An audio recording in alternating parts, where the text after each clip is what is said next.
మీకు నిజంగానే ఆట ఆడటం రాదు. అందుకనే నేను మిమ్మల్ని ఎలిమినేట్ చేయాలి అనుకున్నానంటూ ఇక ప్రేరణ కంబం కూడా లాస్య మాటలపైన కౌంటర్ ఇచ్చింది.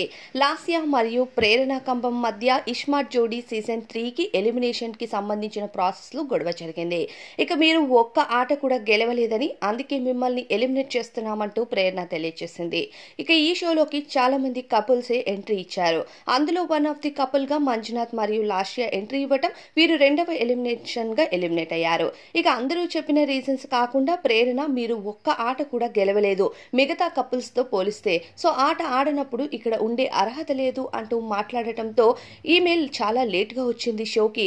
ఇప్పటి వరకు మేము ఆట ఆడామో లేదో ఎలా తెలుస్తుంది, ఎప్పుడో గెలవలేదని ఒకదానికి మాట్లాడటం సరైనది కాదు అంటూ లాస్య దీనిపైన ఎమోషనల్ అవ్వటం, ఇస్మార్ట్ జోడీ వంటి షోస్ నుంచి సడన్ గా ఎలిమినేట్ అవ్వటం అన్నది చాలా బాధాకరం అన్నట్టు మమ్మల్ని కావాలని ఆ షోలో టార్గెట్ చేసినట్టు అనిపించింది అంటూ లాస్య మంజునాథ్ మాట్లాడటంతో ఎవరిని ఇక్కడ టార్గెట్ చేయడానికైతే నేను ఎటువంటి షోస్ కి వెళ్ళను, నేను ఎలా ఉంటానో 24 గంటలు నన్ను బిగ్ బాస్ వంటి షోలో చూస్తూనే వచ్చారు జనాలు అంటూ ప్రేరణ కంబం మాట్లాడటంతో పాటు నేను ఆ షోకి ఎప్పుడు వెళ్ళానో అక్కడి నుండే నేను ఆటలు చూస్తాను, నేను చూసిన ఆటల్లో వాళ్ళు గెలవలేదు కాబట్టి ఎలిమినేట్ చేశాను, ఆట ఆడటం రానప్పుడు అలాంటి షోలో ఉండటం కూడా కరెక్ట్ కాదని, మిగతా వాళ్ళు ఆట ఆడారు కాబట్టి వాళ్ళను సేవ్ చేశానంటూ ఆట ఆడటం నేర్చుకుని ఇలాంటి షోస్లోకి రావాలంటూ కౌంటర్ ఇచ్చింది. మరి ఎవరు కరెక్ట్ అనుకుంటున్నారో కామెంట్స్ చెప్పండి.